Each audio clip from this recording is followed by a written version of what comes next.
Even the way that I dealt with that, I left the hospital and went straight to the studio to work. What's up, it's your girl Cloe Luv, CEO of Brooks Brovaz Music, Cloe Luv LLC, and the founder of Women with Voices. And as of lately, we just opened up Chloe's Corner last year, co-working space. We've been together about 20 years. about 11 years. And my name is Shock Trauma, aka Swizz. That's what everybody calls me. Again, co-founder of Brooks Brothers, Shock Trauma Corp, Chloe's Corner, and co-founder of Women with Voices. Growing up in the studios with my dad, I had only seen professional industry studios, so I expected that that's where I was going. And then I went to somebody's house in the basement in a shoebox, little closet. It wasn't a shoebox. It was a closet. It was that. And he was like, "This is our studio," and I was like, "Oh wow!" So that was the first time I've seen that. But after I heard his sound, I heard their sound and the diverse range that they had, I was like, I got to be a part of this. But I was trying to be a songwriter at the time, and Swizz kept saying, "Nah, you was no disrespect to songwriters, but I see you like, bigger than light. I see you like, you got like an Oprah light about you." I was like, "Yo, I think this dude just trying to get him some, yo. He keep trying to run that game." But he kept pushing it, and I ended up incorporating the company. We had a 5-year plan that we rolled out in 5 months, just knocking out goal after goal, getting the budgets, getting people who believe found a place, and then that was the birth of the professional journey of Brooks Brovaz. Yeah, so we had an office space too. We were over at Industry Cities in Brooklyn. The studio was on the 6th floor. 6th floor. We were there for 8 years, and then on the 5th floor, Industry City, and we started our consulting business, helping other entrepreneurs achieve their dreams, teaching artists the business side so that they can properly monetize and make a living off of what they're doing.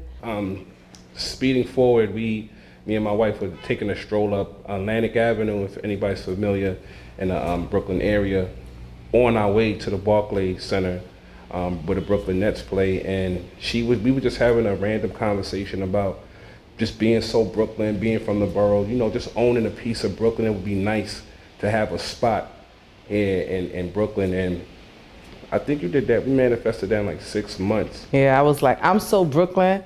One day I'm gonna have a business by the Barclays Center. It don't get no more Brooklyn than that.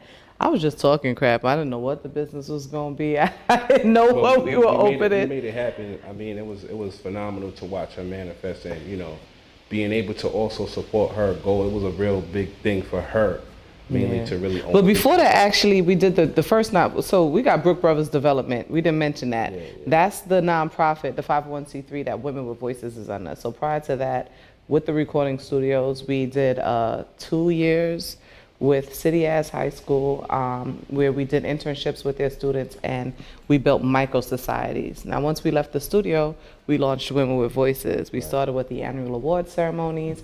We didn't have a home because we left Industry City, so we were going from place to place, doing pop-ups, doing workshops, free courses, partnering with people.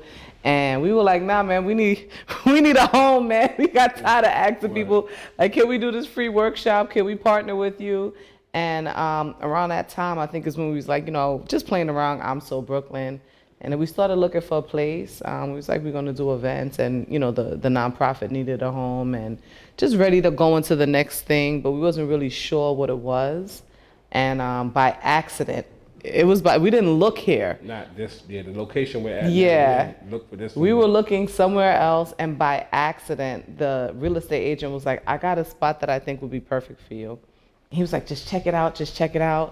And the place was like a dump when we got here. It was terrible. It was a nightmare. And I was like, no, thank you. But every time we tried to pull away, they would like give us something else, like, "We'll give you this amount to build out." I was like, "No, thank you." There's like, "We'll give you 6 months free." I was like, "No, thank you." Then they dropped the price, and you write a few steps from the Barclays. I was like, damn, So got him. Got him. And that's how we ended up here. And I'm really happy. I love my little storefront. Yeah, it's cool. It's cool. The struggle that we do have with my wife particularly in this situation, because she really manages and runs everything, is that she has to divide her time with everybody once. She can't multiply herself like 8 times. So everybody wants the time with her, whether it's quality time, business time, and especially in business, everybody just needs, counsel, and, a shoulder, some type of documentation, and knowing who she is, she supplies the demand, and that pulling her in so many different directions can be a struggle, sometimes when it comes to what we got to do, but we get it done. But I see that was definitely a little problematic. Yeah, I would say that's the exact thing. I feel like it was. I don't want to say it was cool because I love our kids, so I don't want it to come off bad. But when it was just me and you, because your first child didn't live with us particularly, so even though we had a kid that we had to keep in mind for things, the primary responsibility wasn't ours. So we can get up and go to Atlanta for 2 weeks. We can go to Detroit at the drop of a dime and have a meeting or whatever. I think the balance for me came in when motherhood hit. Right. I think that's that one. It kind of really just spun my world around in my love for my family and how we move in business and accomplish and taking over the world. Now we got these little people who are dependent, who can't do anything, who stops you in your tracks. And for me, the worst thing is to be slowed down. Right. So I went through a lot of mental, I would say depressions and like exhaustion and just like trying to keep my old identity while understanding this new one as a mother, a business person, and a daughter, and still being a good wife. I think for me, the balance of understanding how to prioritize everything when my default is to just business, like everything, like good business, making a lot of money in my mind fixes everything. And then I think one of the hardest things too is the loss of our first pregnancy. Even the way that I dealt with that, I left the hospital and went straight to the studio to work from the hospital bed. So Right. I think for me, the balance of not using work as a clutch and When my wife, got the, going through her depression, her low points, I felt like I felt it as well. I felt like I was going through the motions. I was going through those changes too. But, in our communion and what we both, practice is that we gotta strengthen each other's weaknesses. Sometimes she teaches me one emotion has to replace another one that can't fix nothing in this current time. So I had to be the strong one to say, look, we're gonna have to push through this. Let's get to work. I mean, I didn't want her to go to the studio right away, after losing the child, but I knew she was just replacing an emotion with another one. So I just met her halfway and supported her as much as I can, and I think the biggest thing with how we even overcame that is just the support, which led me to go into the initiative that I have with Women with Voices. My initiative is called Empower Her, and this is what I teach men to do with their wives. This is part of the process. Not my initiative is pretty much if your woman is doing great things, successful in her area of work, that you help support and push her and lift her, as well as in her low points, being able to also give her that support, give her that shoulder, give her all the strength that she needs to still continue to thrive. So when I realized when my wife was going through, her tough time, that I activated immediately, just been her support. We wrote it all the way out, even though I was also feeling it, I just couldn't show it as much at the time. And we were able to overcome, that unfortunate situation, but, it made us greater, and now we got the system down pat, so we can give it to the world and show us why we here sitting now, continuing to thrive. so the easiest way across the board to scale any business is to make sure that that business brings in multiple streams of income. So let's use a recording studio, for example. Traditionally, you think the only way that you can make money is if people record there. Wrong, right? There's sponsorships, there's partnerships. You can run programs there. So a recording studio, for example, you can run a school there. It doesn't have to be a big school. It could be 5 students a semester that you charge tuition for, or that you got a company to pay for low income students in a certain age group, or people that's coming home from prison or need a program. So it's thinking outside of the box. If you think comfortably, like, oh, I'm just gonna do this like everyone else, then you're gonna stay stuck like everyone else. You have to really find the best way to utilize your space, every inch of it, every second of it. While you're sleeping, money should be made. So what does that mean? I'll have in-student classes, maybe I have some online classes, maybe I do some live streaming and have a music show from there.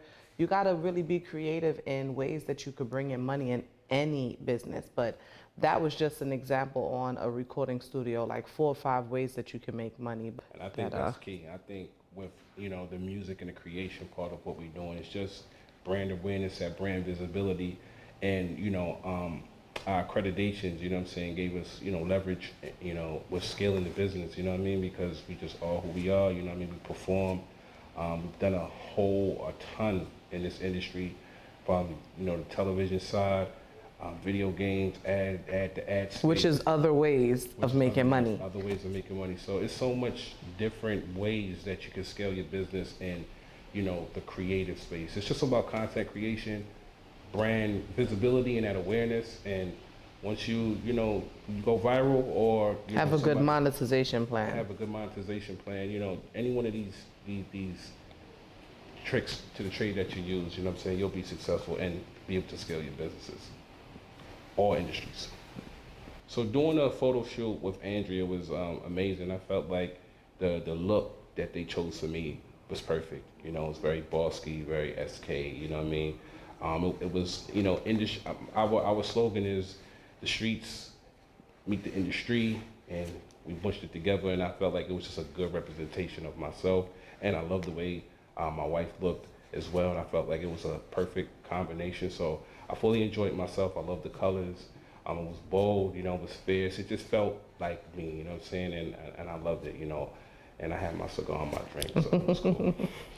I felt like the photo shoot really represented us in who we are. Like we're parents, we're business owners, we're like, you know, business owners that get down and gritty with it. But like when we're out, we go to a lot of industry events, we go to a lot of amazing events. Like that's how we arrive. And I feel like that represented us in that highest point of our business.